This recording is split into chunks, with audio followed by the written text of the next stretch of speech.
Улаанбаатар хотын 7 дүүрэг, Хинтээ аймаг, Дорнод аймаг, Сүхбаатар ингээд өнөөдөр дорн ховчуу та бүхэнтэйгээ ирж уулзж байгаа маань энэ юм аа. Хүлээн авах уу? За Монгол улсын ерөнхийлөгч бүх ард түмнээ сонгогдсон иргэдийг төлөөж дуурах цорын гац эрх үхий ийм өндөр албан тушаалтан. За бусад албан тушаалтан бол тодорхой нэг тойргоос тодорхой нэг хурлаар сонгогддог. За өнөөдөр засаг орж байгаа эрх хүрэгч намын мөрийн хөтөлбөрөөр амралтыг нэхэх гэж ирсэн. Шатхууны үнийг дэлхийн зах зээлийн үнэтэй уялдуулан бууруулахын зэрэгцээ улсын хэмжээнд ижил үнэтэй болно гэсэн нэг юм амралт байгаа. За мөн хүүхдийн мөнгийг ялгуургүй олгоно, ялгуурлгүйгээр. За өндөр хүүтэй зээл авахаас татгалзсан. Цалин тэтгэврийг үе шаттай нэмэгдүүлж зээлийн хүүг бууруулна.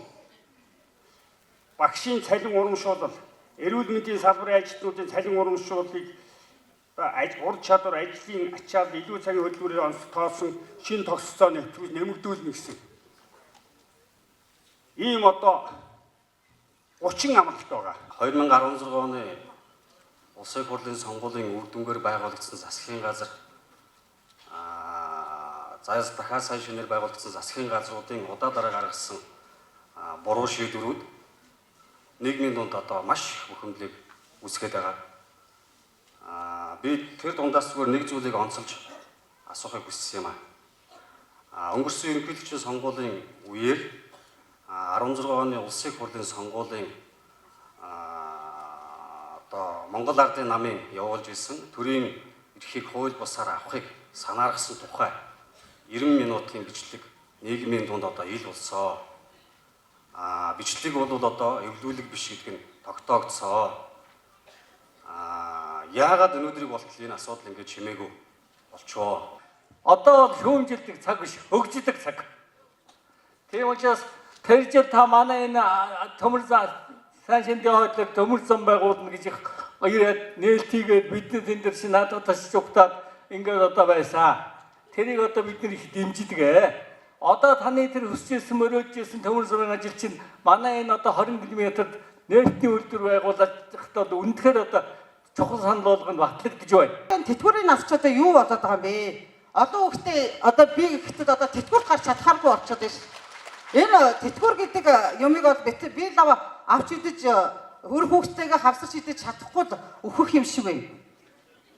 Одоо энэ татвар нэмжтэй энэ татвар ч одоо юу юм бэ? Энэ олон одоо баячуул байна шүү дээ. Офшор данстай гадаадд байгаа тэр офшор данстай нөхдүүдийг оруулж ирээч дээ. Тэр мөнгөний оруулж ирээч дээ. Тэгээд нэг гадаадд мөнгө байршуулчаад татвараасаа зайлсхийчээд тэгээ ард иргэдийнхаа карманд гаргаад өрчгээд тэгээ тэрийг нь танараас авна гэдэг ингээд зогсчих. Энэ төрийн улсууд ер нь яас ичдэг юм бэ? Ард түмэн чинь чихгүй биш, нүдгүй биш. Бүгдийг харж байгаа. Та хэдийг сонгож болсон юм чинь бас тарааж бас ард түмэн чадхад байх шүү. Бас арай дэмжлээ. Их хурлын гишүүд минь бас юмыг бодож суугаач гэж хэлмээр байна. Ерөнхийлөгчтэй уламжлахад энэ гадаадын хөрөнгө оруулалтаар бүтээн байгуулалтууд энэ барилга байгууламж үйлдвэр уул уурхай хөрөнгүүд орж ирэх.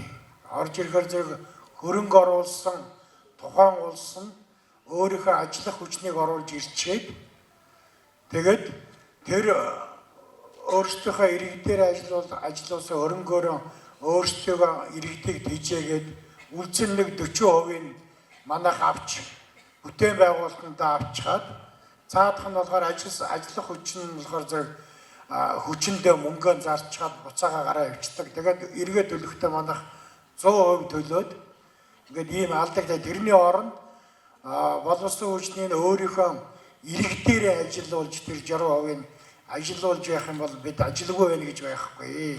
Энэ банк гэж нэг яатар шулаац байгууллагад бол банкыг одоо юу гэдэг хүүн маш өндөр. Тэгээд авч байгаа татвар хураамж одоо өргөдөл 3 удаа өргөдөл 5,000. За тэгээд одоо мессеж очсны төлбөр, гүйлгээ хийсний төлбөр, харилцах танс эзэмсний төлбөр гэдэг ингээд алхамд одоо яаж ийнэ гэхэлээ саяараа 100 мянгаар ингээд гинт мөнгнүүд нь байхгүй болоо. Хууль цагдаагийн байгууллагад болохоор энэ ямар ч одоо асуудал нь шийдэгдэхгүй ингээд яваад байгаа. Тэгэд эцээ хэлэхэд иргэд маш бухимдалтай байгаа. Юунд дэр бухимдалтай байгаа гэхээр дундаж орлоготой айлууд өнөөдөр идэх хоолгүй болж бухимдаагүй. Нэгдүгээр худлаа амлалт, татвар нэмэгдэлт, тэтгэврийн насан дээр бухимдаж байна. Нөгөө талдаа бол тансаглал, энэ одоо дээд зүйлийн тансаглал энэ л бухимдаж байна. Муу муухай зүйл хийвэл би бас хэлнэ. Сайн юм хийвэл дэмжиж явна гэдгээ бас хэлж яриад байгаамаа. Тэгээд Монгол улсад хөгжиж ивэл тэр намаараа талцах, инээрэд талцвал хамаагүй гэсэн ойлголттой байгаа. За ингээд өнөөдрийн уулзалтанд идэвхтэй оролцож элен талангуй байсан та бүхэндээ баярлалаа. Миний хэлсэн ярьсныг тунгаан бодоорой. Хоорондоо хэлцээрэй.